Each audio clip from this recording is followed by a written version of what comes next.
With us next is Dr. Nora Khaldi. She's the CEO and founder of Nuritas, using machine learning and AI. Nuritas is discovering life-changing ingredients with huge potential to improve global health in a sustainable way. Ms. Khaldi founded Nuritas with the mission to improve the lives of billions of people globally. She is a pure mathematician with a PhD in molecular evolution and bioinformatics, also an extensively published author, a multi-TEDx speaker, and has won an accolade of awards, including Woman of the Decade by the Women Economic Forum. Throughout her career, Dr. Khaldi's ambition has been to disrupt the status quo in areas that have been void of technology by introducing new ways of thinking, big data, and new algorithms. She will speak about the potential of human-centric AI innovation for healthcare and well-being. Thank you very much. Thanks for the introduction as well. I hope you hear me all. I'd like to, before I start, I'd like to just thank the organizers, and it's a pity I couldn't be there physically, but the times are such, so thanks for having me. My name is Nora Khaldi. I'm the CEO and founder of Nuritas, and today I'm going to talk to you a little bit about AI innovation within that highly regulated area of healthcare and well-being. So I know that I have a few slides, so I think they'll be shared. Perfect, great. So before I start, I just want to say that there's a massive global worsening of the healthcare area in general. So people are living longer compared to the past, but they're living longer with disease, and that's not great. And there's, you know, an aging population that's growing rapidly. We have a growing population in itself in general. There's a global worsening of certain epidemics like diabetes and others. It's massive. So also from a healthcare perspective, there's burgeoning costs of drugs and so forth. And so the system as it stands today is unsustainable. You know, 97% of healthcare costs goes towards curing disease. And when you look at the past, like I said, we live longer, but we live longer with being sick, and that's not healthy. So you look at our health, our lifespan versus our health span, you know, although we live a lot longer, we are healthy relatively the same amount as before. So we live sicker for longer, taking a lot of drugs, which, you know, costs a lot from a societal perspective and so forth. In the world is that there's a heightened consumer awareness. So consumers are more aware of everything, you know, between their wearables, you know, their iPhones, the internet, TV. Everyone's aware of everything, and there's trends are occurring over the past 5 years. There are trends moving towards, you know, more sustainable. We want more sustainable solutions to improve our health. We want more natural solutions to improve our health. We want more plant-based and so forth. And so all these trends are led us and myself at the beginning to think about, okay, how can we help solve this issue? How can we help create ingredients and products that can actually improve human health? And Nuritas really is all about that. So we really fuse technology and nature, which I'll talk to you about, to create solutions to many of these issues that we all are suffering from, to, in a way, extend our health span so that we live healthier for a lot longer. So when we hit our older age, we can do the same things we used to do when we were younger. We still want to move, we still want to be healthy, we still want to, you know, connect with the family and so forth. So what's super interesting is that, and if we go to the next slide, perfect. What's super interesting is that if you look around, plants have a lot of different molecular structures within plants, okay? And we only know, as humans, we only know very, very little of what exists in plants. These incredible molecules are in all the plants around us. We have not really used them that well. A lot of these molecules have huge benefits, health benefits, and can prevent certain diseases from occurring, can, you know, treat certain types of diseases. And as humans, like I said, we have not really tapped into that incredible gold mine that is around us.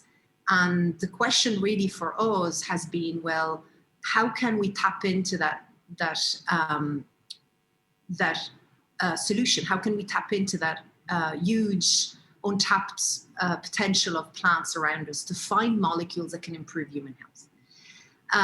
But the problem is that when you look at any source material, if you look at any plant, you have trillions of different molecules within those plants. And in order to find the one that's going to prevent a certain disease from occurring or treat a certain disease, it takes decades and decades of research to try and associate that one molecule in the specific plant with that one disease. And whether you're looking at from a treatment perspective or whether you're looking from a prevention perspective, it's the same amount of time, really. So from a prevention perspective, you've all heard of omega-3, omega-6, you've all heard of, vitamins and minerals.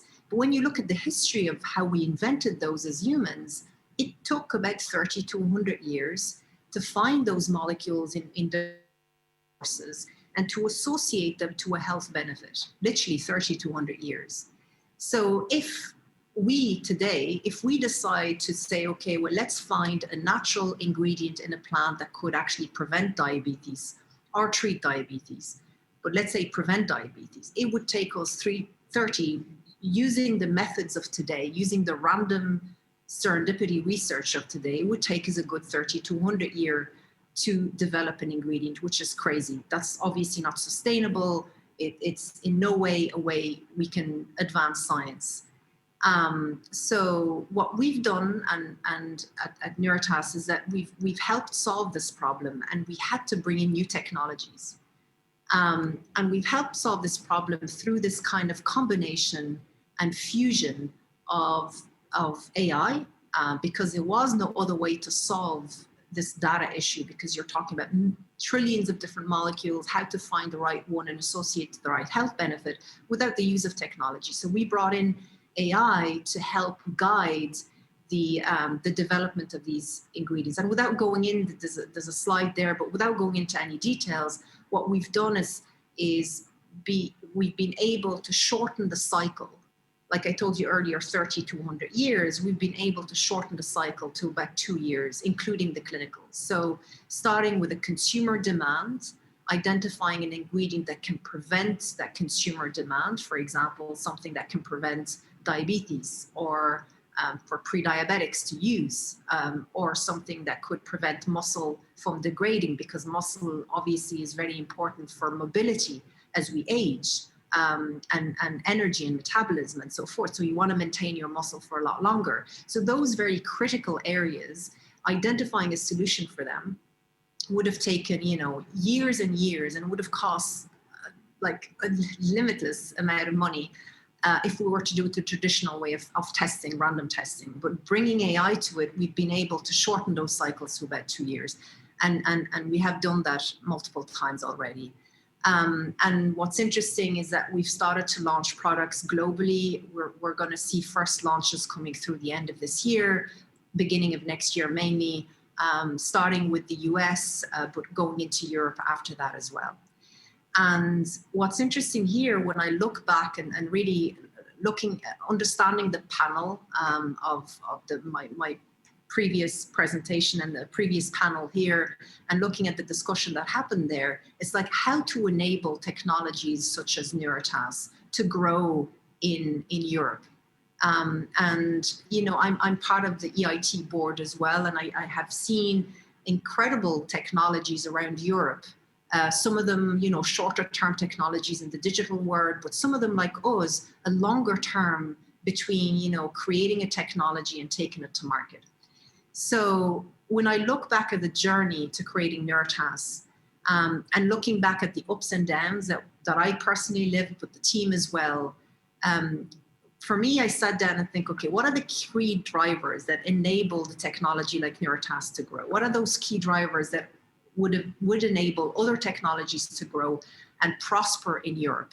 And I think that really it comes down to three things. There are many, many topics I can talk to you about But the three topics that could really either make a company or literally kill a company, and this is really life and death for a company, but also not just from a company perspective, but create an ecosystem or literally kill an ecosystem.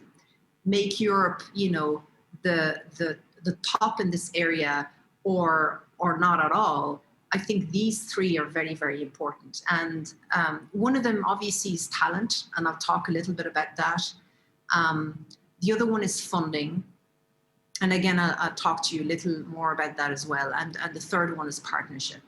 So talent, I think, is superbly important because, you know, everything is about the type of team you have. And it's very, very hard to compete when you're in a country to compete against the very large multinationals that mostly usually are either, they are US based, but based in Europe. And it's very, very hard to compete at the talent level with those companies. I give you, for us, for example, we're based in Ireland. And, you know, all the big tech companies like, you know, the Googles, the Facebooks, the Amazons, all of them are based here.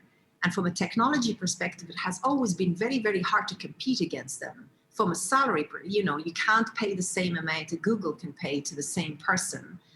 So we're all fighting towards the same pool of individuals. So I do believe there should be some incentives for indigenous companies growing within the ecosystem of a European country to try and help them, you know, not reach, because it's not about reaching the talent, because I think we all can reach the talent, but even from a salary, helping these companies attract the same talent these very larger companies can. And I think that's very important. And it has been always a big issue. But we continue to thrive, and we've hired really interesting people. And but I know it's a big issue for many, many companies to grow in this area. And then what's interesting, the second one is funding. And I think probably a lot of people talk about funding and so forth, but I think there are fundamental differences between funding a pure tech company that uses AI, because their cycles are shorter between inventing a product and commercial revenue on the product. Those cycles are very short.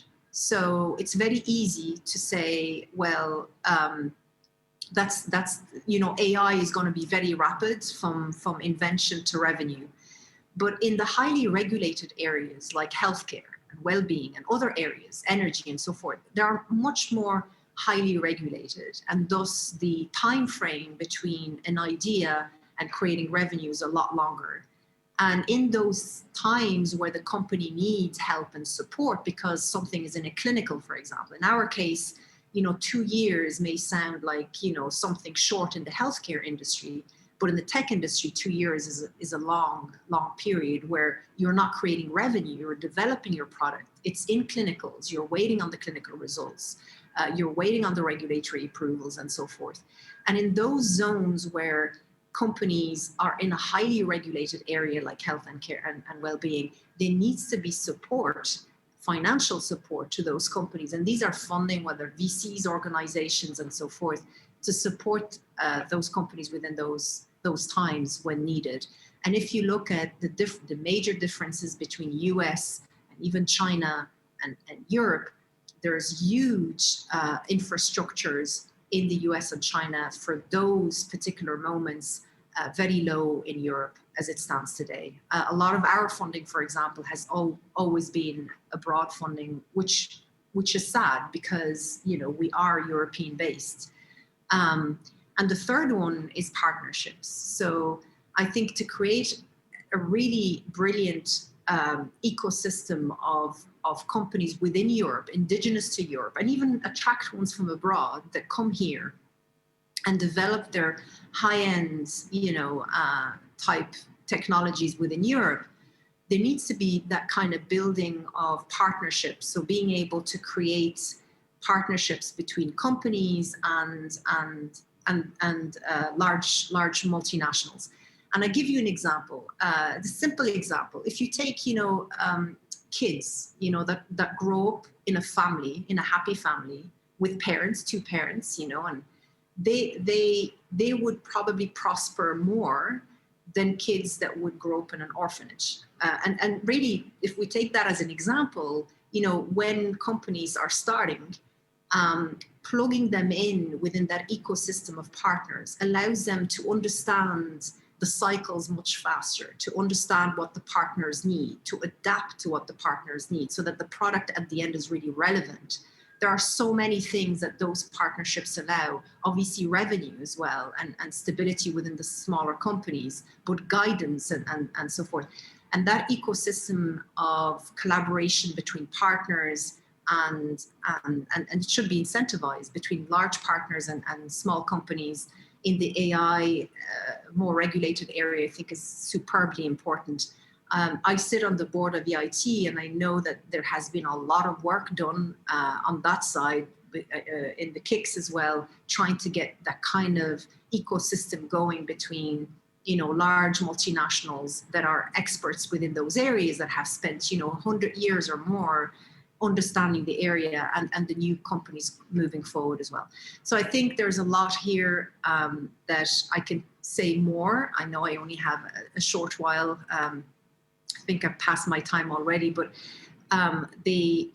there are a lot of other things I can talk about, but I think those three things, if we get those three things right in Europe, I think there's a huge future for AI in Europe, especially when it comes to highly regulated areas of where we use AI.